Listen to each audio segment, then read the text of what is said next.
Bon alors voilà, donc j'ai été amenée à démonter mon lecteur de DVD Philips Sony modèle BDP S15500 car il ne s'allumait plus. Donc j'ai voulu, il avait 3 ans, j'ai voulu savoir un petit peu ce qu'il en était puisque de toute façon il était plus sous garantie. Et bon, voilà, vu le prix des lecteurs, bon, j'avais pas trop envie de le mettre à réparer avant de savoir vraiment ce qu'il avait. Donc voilà, donc pour le démonter, en fait, vous avez sur l'arrière deux petites vis. Donc je vais vous montrer. Donc vous avez deux petites vis qui sont, euh, qui sont comme ça, voilà, des petites vis comme ça. Que vous allez défaire à l'arrière. Je vais vous montrer ça. Voilà, donc vous avez un petit trou là, ici à l'arrière, et un autre petit trou ici à l'arrière où vous avez des petites vis. Ces petites vis, une fois que vous les avez démontées, là comme vous le voyez, j'ai une plaque métallique que vous faites en fait glisser vers vous pour pouvoir la sortir tout simplement. Donc elle se glisse, voilà. Et donc voilà, les petites vis donc sont accrochées ici à droite et à gauche. Donc une fois que vous les avez démontées, vous pouvez faire glisser votre plaque. Et il vous reste donc la plaque de devant là, qui est comme ça.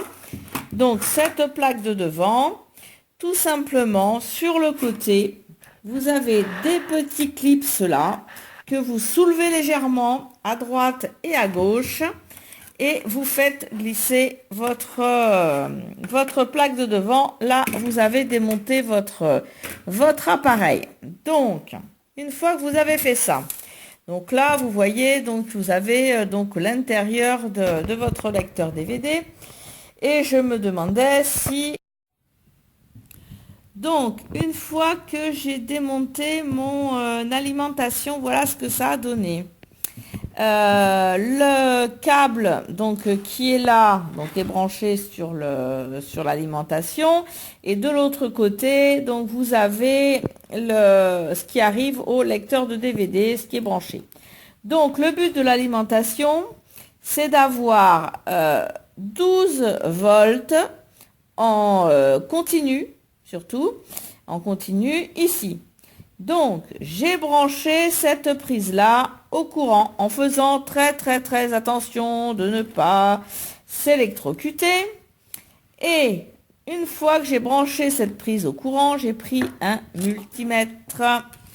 Et avec mon multimètre, j'ai mis mon plus et mon moins sur les deux gros plots qui étaient là.